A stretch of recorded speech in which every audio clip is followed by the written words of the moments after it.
നമ്മൾ സ്ത്രീകൾക്ക് പാസ്പോർട്ട് എടുക്കുമ്പോൾ സർനെയിമായിട്ട് ഭർത്താക്കന്മാരുടെ പേര് കൊടുക്കുന്ന ഒരു പതിവുണ്ട്. ഇത് നിയമപരമായിട്ട് തെറ്റല്ല.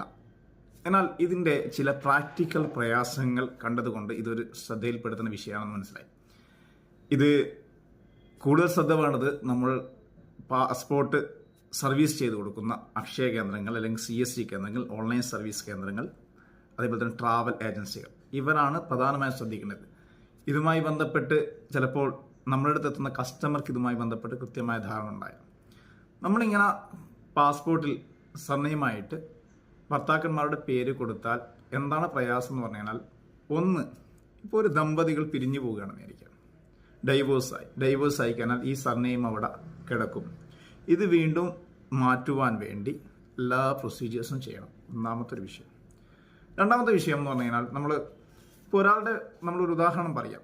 ഉദാഹരണത്തിന് ഒരാളുടെ പേര് നഫീസ എന്ന് വിചാരിക്കാം. അവരുടെ ഭർത്താവിൻ്റെ പേര് ജമാൽ.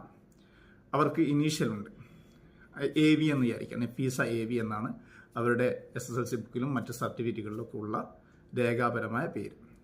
ഇത് മാറ്റി നമ്മൾ പാസ്പോർട്ട് എടുക്കുമ്പോൾ നഫീസ ജമാൽ എന്ന പാസ്പോർട്ട് എടുക്കും. നിയമപരമായിട്ട് യാതൊരു പ്രയാസമില്ല.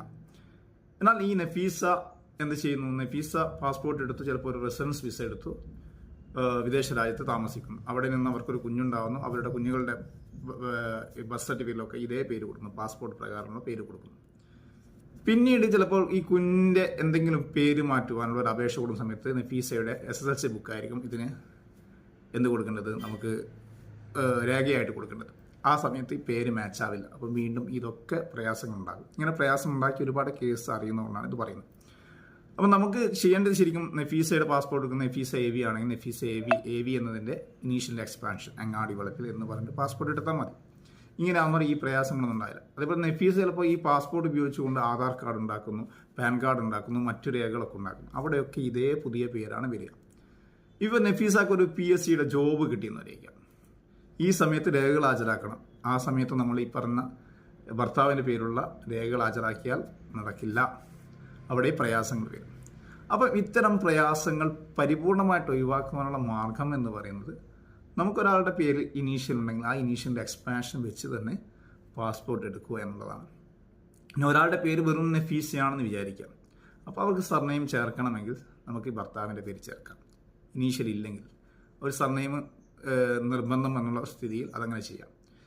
അപ്പോൾ ശ്രദ്ധിക്കേണ്ടത്, നമ്മൾ ഇത് ഉപയോഗിച്ചുകൊണ്ട് മറ്റു രേഖകൾ ഉണ്ടാക്കാൻ നിൽക്കരുത്. ഈ പാസ്പോർട്ട് ഉപയോഗിച്ചിട്ട് ആധാറും പാൻ കാർഡും അല്ലെങ്കിൽ ഇലക്ഷൻ ഐ ഒന്നും ഉണ്ടാക്കാതെ എടുക്കാനും പ്രത്യേകം ശ്രദ്ധിക്കണം. ഓൾറെഡി ഇത്തരം പേരുകളുള്ള ആളുകൾ ഈ കാര്യം ഒന്ന് ശ്രദ്ധിച്ചാൽ നന്നാവും. അതുകൊണ്ട് ഈ